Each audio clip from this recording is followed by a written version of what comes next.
Hey guys, and welcome back for a new video on top 10 A2 friendly motorcycles.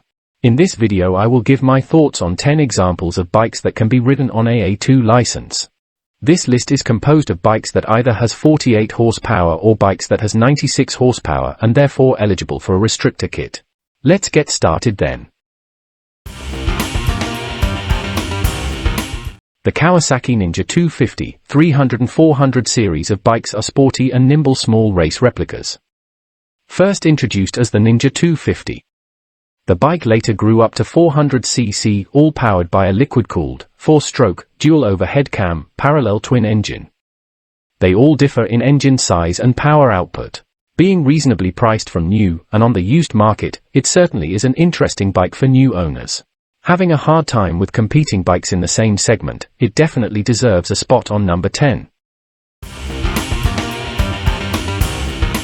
The Suzuki SV650 was first introduced back in 1999.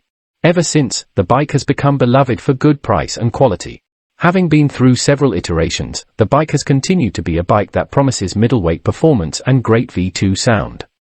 In its unrestricted form it produces approximately 73 horsepower. The bike is eligible for a restrictor kit, making it able to pass A2 restrictions. The Kawasaki C650 is a middleweight naked bike, falling into the same category as the Suzuki SV650. The C650 is powered by a parallel twin engine capable of 67 horsepower. This line of bikes has been on market for quite a while. That is great when looking for a used bike. For the same reason, this bike can be found for pretty good prices when looking on the used market. Looks are up to individuals, but price and quality speaks for itself. The Honda CB500 line includes the 500F, the CBR500R and the 500X. Quality of manufacture is a huge deal when buying motorcycles. One of the best names in motorcycling when it comes to quality is Honda. The CB500 line was launched because Honda needed bikes to hit the segment which was eligible for the A2 license. Producing somewhere around 46 horsepower, these bikes are capable of doing whatever you need it to do. The Ducati Scrambler 800 is a retro-inspired scrambler bike. Combining retro look with some off-road capabilities is the essence of a scrambler. Ducati took their well-developed V-twin and created a beautiful line of bikes on the Scrambler concept. Being eligible via a restrictor kit, these bikes are in the upper range in price compared to other bikes on this list. The SWM SM500R is a single-cylinder 500cc supermoto, capable of going both on-road and off-road. Producing 34 horsepower from stock, this bike can in competition spec go up to 57 horsepower. SWM is in its current form a relatively new company, only restarted back in the 2010s. Backed by the Chinese engine and bike company Shinrei, this bike is guaranteed to be fun and cheap.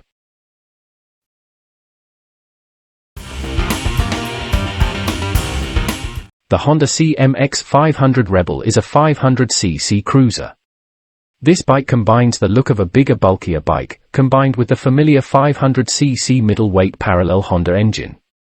This bike is for people who want the looks and feels of a cruiser but do not want the issues with an older bike that fits the A2 requirements.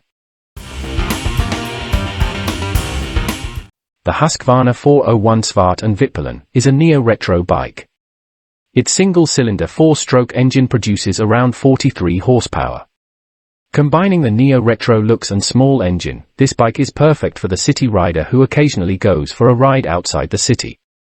This bike is perfect for new riders who wants a bike with a style that only few other bikes incorporate as perfectly as Husqvarna.